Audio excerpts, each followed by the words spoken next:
मुझे अम्मा नहीं अच्छी लगती थी। छोटी कमीजों का रिवाज होता तो मेरी लंबी लंबी कमीजें सिलवाती, और जब लंबी कमीजों का दौर आया तो उन्होंने लंबी कमीजों को घुटनों तक करवा दिया।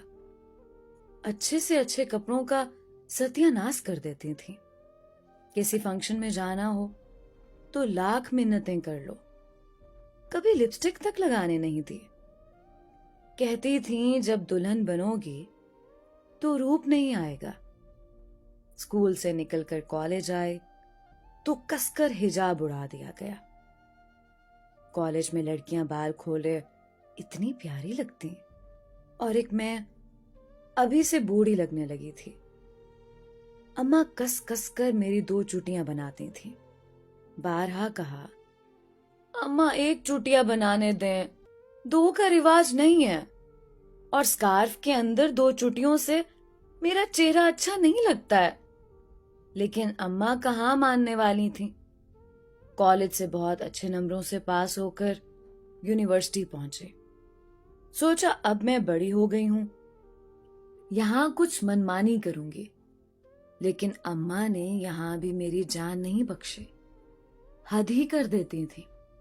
रात को मेरे सर में तेल की पूरी बोतल उंडेल देती, कहती कि पढ़ाई की मेहनत से बाल न झड़ जाएं। मुझे उनसे सख्त चिढ़ होने लगी थी।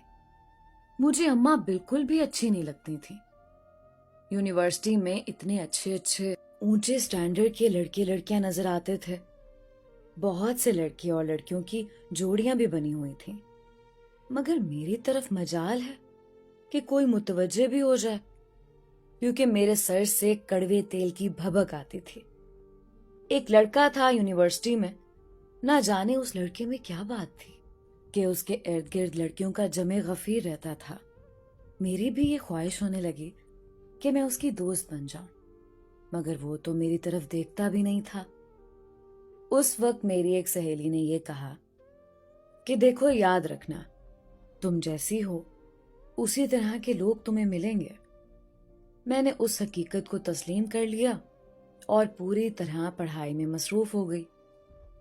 वक्त गुजरता गया और पढ़ाई मुकम्मल हुई। रिजल्ट आ गया। यूनिवर्सिटी में मेरे अलावा एक और लड़के ने टॉप किया था, जिसे आज से पहले मैंने कभी देखा भी नहीं था। मेरी सहेली का कहना सच साबित हुआ और मेरी शादी मेरे जैसे उसी टॉपर लड़के से हो गई, जिसको यूनिवर्सिटी में कोई जानता भी नहीं था। अब हम दोनों की एक प्यारी सी बेटी है। मेरी जो ख्वाहिशात मेरे दिल में रह गई थी, मैं उनको अपनी बेटी को सजा संवार कर पूरा कर रही थी। जब लोग उसे सताइशी निगाहों से देखते, मैं बाग बाग हो जाती। अब वो बड़ी हो रही थी। उसकी चाल ढाल में मुझे अदाएं नजर आने लगी। वो जहां से गुजरती, लोग उसे मुड़ मुड़ कर देखते।